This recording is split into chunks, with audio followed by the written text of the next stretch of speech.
By the end of this video, you will have all the resources that you would need to learn a language without spending a penny. Now, in my opinion, language learning is an investment. I think that it is better to spend money, but if you don't want to spend money, maybe you've got other things to pay for, other priorities, whatever the case may be, then I've got all the resources that you would need to learn a language. But to start off with, to get a feel of the language, you need to listen to the language quite a bit, and maybe you should start talking as soon as possible, even if it's a couple of words here and there. To start doing that, I would recommend language transfer. I did actually use language transfer, and I can honestly say it is good. It is very good. In my opinion, it's not better than Pimsleur, but it comes close. Language transfer, you are basically intruding in a one-on-one class with a teacher. That's the best way I can describe it. So there's a teacher and a student, and you're overhearing their conversations. And what I would recommend doing is anytime the teacher asks the student a question, you just respond out loud. I would also recommend you getting some supplement apps. For example, I know a lot of people don't like Duolingo. I would not recommend Duolingo if it was just to use by itself, but as a supplement, as an app to help you continue learning the language, but not as a main resource. Duolingo, I find, is really good. I wouldn't recommend you spending too much time because it does give you some sentences that you would never use in your life. I know I got one talking about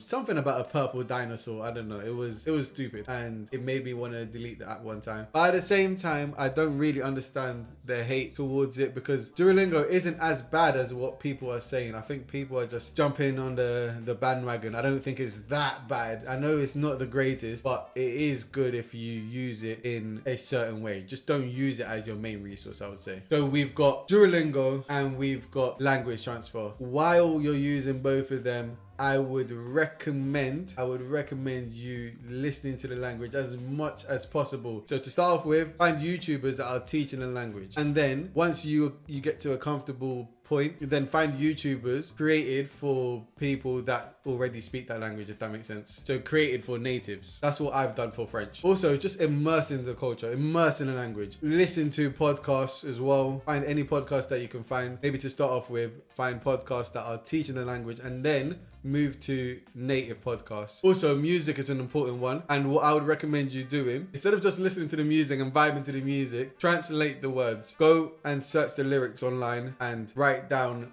all the words that you do not know, and then put them in a flashcard deck. There's plenty of flashcard decks online. If you check the Apple Store, you will find free ones. The one that I used to use was Anki. There's one called Anki Pro, which you have to pay for. The normal Anki is free. You can get it on your phone, and there's a computer version as well. Talking about phone, I would also recommend you changing your phone language into your target language. I did the same. I did that for French, and you are just passively learning the language. Every day you're on the phone, and you have no choice but to learn what is being said on your phone. So that's a good way to go about it, because you're always going to be on your phone. Maybe your computer as well. I would recommend finding websites that teach you grammar. There's plenty of websites out there. I don't know every website for every language, but for example, for French, there's one called Lawless French, or you've got one called Co, I believe. I will leave everything in the description below. It also has quite a few languages on there, so it's worth checking it out. After spending quite some time on the website, I would say test yourself. Test yourself using ChatGPT. So say for example, you spend some time learning that target language, whatever language it may be, the grammar,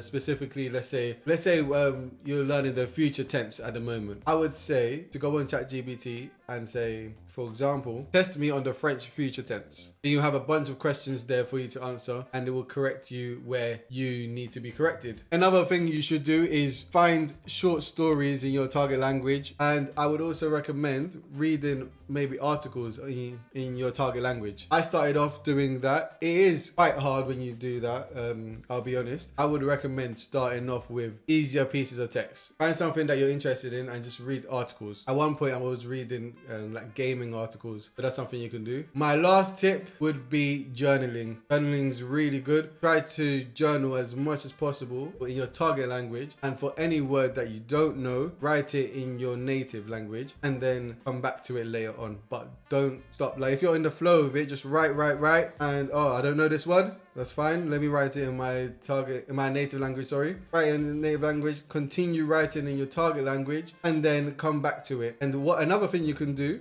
you can take a picture of what you've written, send it to ChatGPT. It would correct you in your spelling and your grammar. That's a really useful tool. But you also need to talk. So in terms of talking, I would recommend you using either Tandem or HelloTalk. They're not the best places to go and meet people that just want to learn a language, but it does help. You would find someone that wants to learn a language. Yeah, so it's just like a language transfer app where you teach someone your native language, which happens to be their target language, and they teach you their native language, which happens to be your target language. And it's a good way to meet people as well. If I've missed anything, let me know in the comment section below. Hopefully that's helped at least one of you or inspired some of you to learn a language. Make sure you just stay patient and have fun with it. Really, I would say have fun. Comment, like, subscribe, and until next time.